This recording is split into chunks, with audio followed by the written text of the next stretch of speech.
लीजिए सुनिए सूर्यकांत त्रिपाठी निराला के लिखे उपन्यास अप्सरा का भाग 16 मेरी यानी समीर गोस्वामी की आवाज में। कनक ने बंगले पहुंचकर जो दृश्य देखा उससे उसकी रही सही आशा निर्मूल हो गई। बंगले में कुंवर साहब के मेहमान टिके हुए थे, जिनमें एक को कनक पहले से जानती थी। ये थे मिस्टर हैमिल्टन।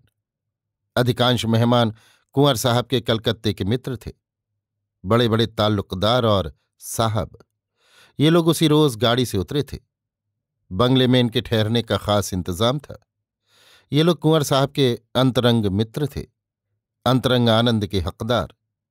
अपने अपने स्थानों से इसी आशा से प्रयाण किया था। कुंवर साहब ने पहले ही से वादा कर रखा था कि अभिषेक हो जाने के समय से अंत तक वो अपने मित्रों को समझाते रहेंगे कि मित्रों की खातिरदारी किस तरह की जाती है। मित्र लोग कभी कभी इसका तकाजा भी करते रहे हैं। कनक के आने का तार मिलते ही इन्होंने अपने मित्रों को आने के लिए तार किया था, और करीब करीब वे सब लोग कनक का नाम सुन चुके थे। कुंवर साहब की थोड़ी सी जमींदारी 24 परगने में थी, जिससे कभी कभी हैमिल्टन साहब से मिलने जुलने का ताल्लुक आ जाता था। धीरे धीरे ये मित्रता बड़ी दृढ़ हो गई थी, कारण दोनों एक ही घाट पानी पीने वाले थे, कई बार पी भी चुके थे। इससे हृदय भेदभाव रहित हो गया था।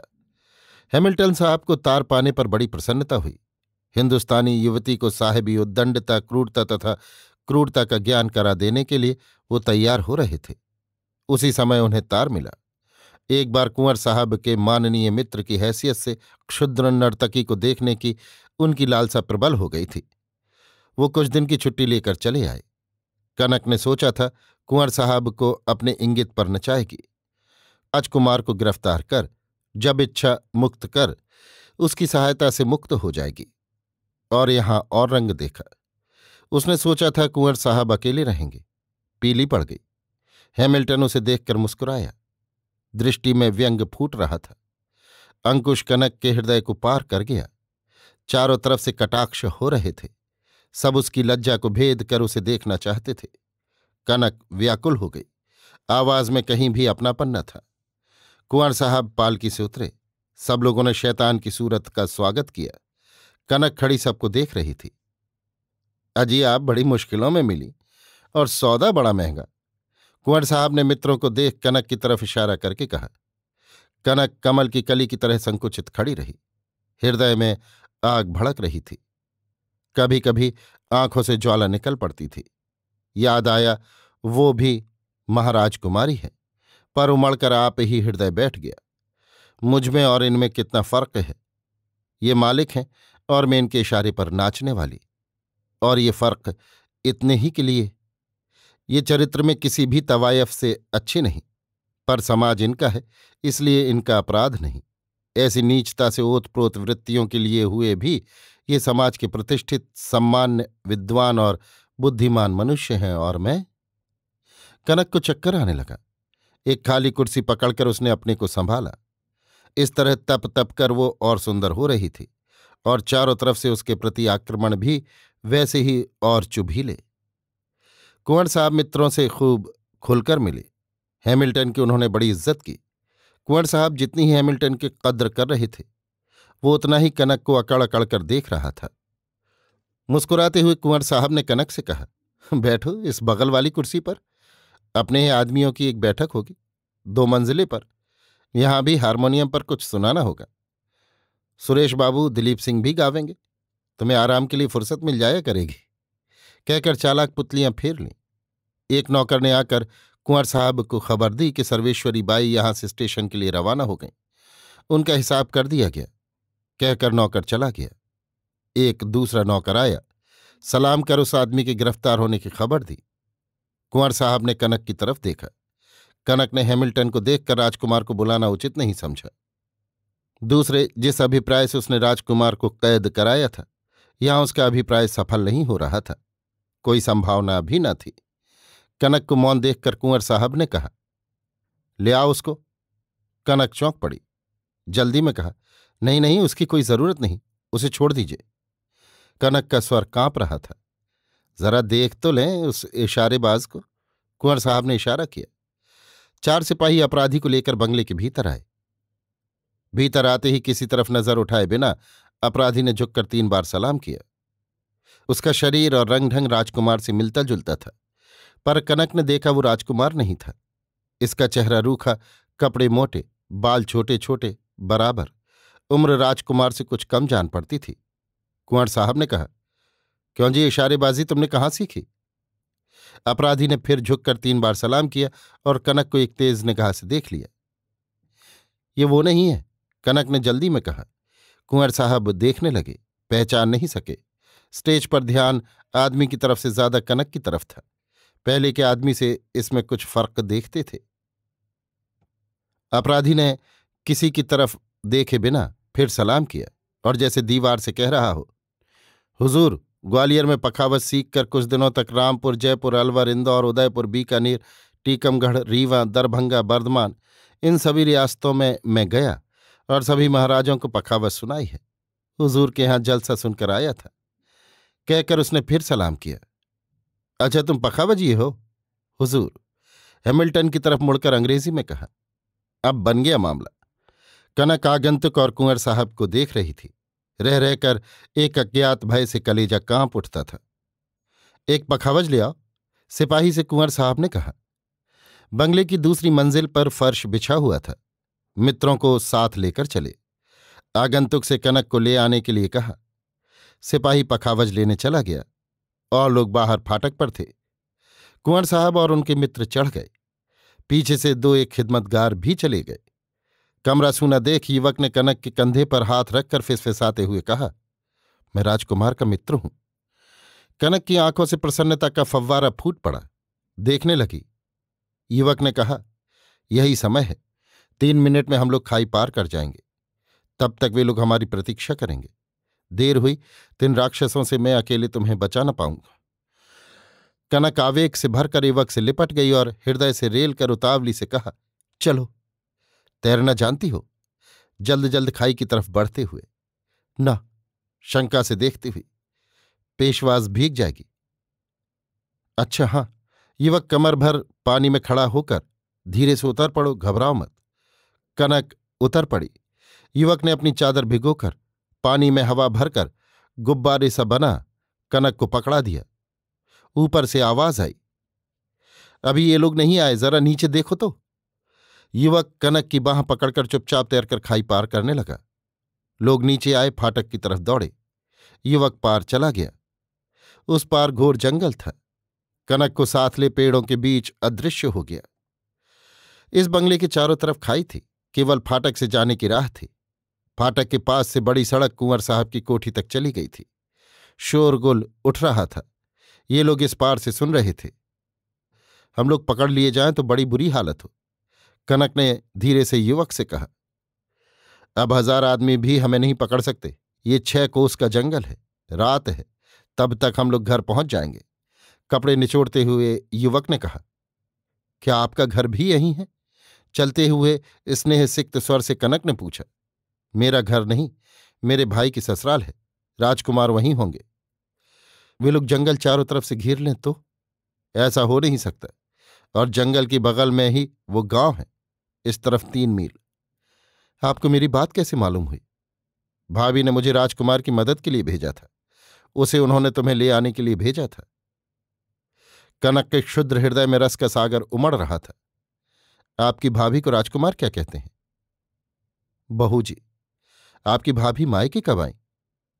3-4 रोज हुए। कनक अपनी एक स्मृति पर जोर देने लगी। साथ राजकुमार थे? हां। आप तब कहाँ थे? लखनऊ, किसानों का संगठन कर रहा था, पर बचकर, क्योंकि मुझे काम ज्यादा प्यारा था। फिर लखनऊ में सरकारी खजाने पर डाका पड़ा। शक पर मैं भी गिरफ्तार कर लिया गया, पर मेरी गैरहाजिरी ही साबित रही। पुलिस के पास कोई बड़ी शिकायत नहीं थी, सिर्फ नाम दर्ज था। खुफिया वाले मुझे भला आदमी जानते थे। कोई सबूत न रहने से जमानत पर छोड़ दिया गया। 6-7 रोज हुए होंगे, अखबारों में छपा था। राजकुमार को कब मालूम हुआ? जिस रोज भाभी को ले आए उसी रात को तुम्हारे यहां।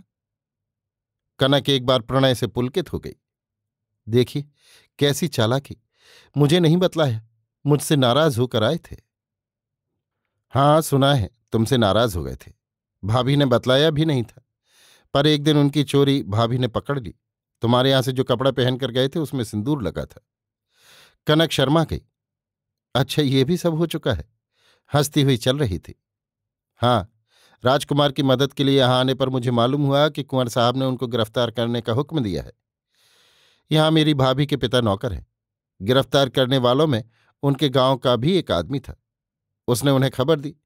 तब मैंने उसे समझाया कि अपने आदमियों को बहकाकर मुझे ही गिरफ्तार होने वाला आदमी बतलाए और गिरफ्तार करा दे। राजकुमार की रक्षा के लिए मैं और कई आदमियों को छोड़कर गिरफ्तार हो गया। मैं जानता था कि तुम मुझे नहीं पहचानती, इसलिए मैं छूट जाऊंगा। राजकुमार की गिरफ्तारी की वजह भी समझ में नहीं आ रही थी। कनक ने बतलाया कि उसी ने अपनी सहायता के लिए राजकुमार को गिरफ्तार करने का कुंवर साहब से आग्रह किया था। धीरे धीरे गांव नजदीक आ गया। कनक ने थक कर कहा, अभी कितनी दूर है? बस आ गए। आपने अभी नाम नहीं बतलाया। मुझे चंदन कहते हैं। हम लोग अब नजदीक आ गए। इन कपड़ों से गांव के भीतर जाना ठीक नहीं। मैं पहले जाता हूं, भाभी की एक साड़ी ले आऊं, फिर तुम्हें पहना कर ले जाऊंगा। एक दूसरे कपड़े में तुम्हारे ये सब कपड़े बांध लूंगा। घबराना मत। इस जंगल में कोई बड़े जानवर नहीं रहते। कनक को ढांढस बंधा चंदन भाभी के पास चला। वहां से गांव 4 फरलांग के करीब था। थोड़ी रात रह गई थी। दरवाजे पर धक्का सुनकर तारा पलंग से उठी। नीचे उतरकर दरवाजा खोला। चंदन को देखकर चांद की तरह खिल गई। तुम आ गए? इसने हार्थी शिशु की दृष्टि से भाभी को देखकर चंदन ने कहा, भाभी, मैं रावण से सीता को भी जीत लाया। तारा तरंगित हो उठी। कहाँ है वो? पीछे वाले जंगल में। बंगले से खाई तैरा कर लाया। वहां बड़ी खराब स्थिति हो रही थी। अपनी एक साड़ी दो, बहुत जल्द, और एक चादर ओढ़ने के लिए, और एक और उसके कपड़े बांधने के लिए। तुरंत एक अच्छी साड़ी और 2 चद्दर निकालकर चंदन को देते हुए तारा ने कहा, हाँ, एक बात याद आई। जरा ठहर जाओ, मैं भी चलती हूं। मेरे साथ आएगी, तुम अलग हो जाना। जरा कड़े और छड़े निकाल लूं। तारा का दिया हुआ कुल सामान चंदन ने लपेट कर ले लिया। फिर आगे आगे तारा को लेकर जंगल की तरफ चला। कनक प्रतीक्षा कर रही थी। शीघ्र ही दोनों कनक के पास पहुंच गए। कनक को देखकर तारा से न रहा गया। बहन, ईश्वर की इच्छा से तुम राक्षसों के हाथ से बच गई, कहकर तारा ने कनक को गले से लगा लिया। हृदय में जैसी सहानुभूति का सुख मिल रहा था, ऐसा उसे आज जीवन में नया ही मिला था। स्त्री के लिए स्त्री की सहानुभूति कितनी प्रखर और कितनी सुखद होती है, इसका आज ही उसे अनुभव हुआ। तारा ने साड़ी देकर कहा, ये सब खोलकर इसे पहन लो। कनक ने गीले वस्त्र उतार दिए। तारा ने चंदन से कहा, छोटे साहब, ये कड़े पहना दो, कलाई में कितनी ताकत है। चंदन ने कड़े डालकर दोनों हाथ घुटनों के बीच रखकर जोर लगाकर पहना दिए। फिर छड़े भी। युवती ने चंदन की इस ताकत के लिए तारीफ की। फिर कनक से चद्दर ओढ़कर साथ चलने के लिए कहा। कनक चद्दर ओढ़ने लगी तो युवती ने कहा, नहीं, इस तरह। कनक को चद्दर ओढ़ा दी। आगे आगे तारा, पीछे पीछे कनक चली। चंदन ने कनक के कपड़े बांध लिए और दूसरी राह के मिलने तक साथ साथ चला।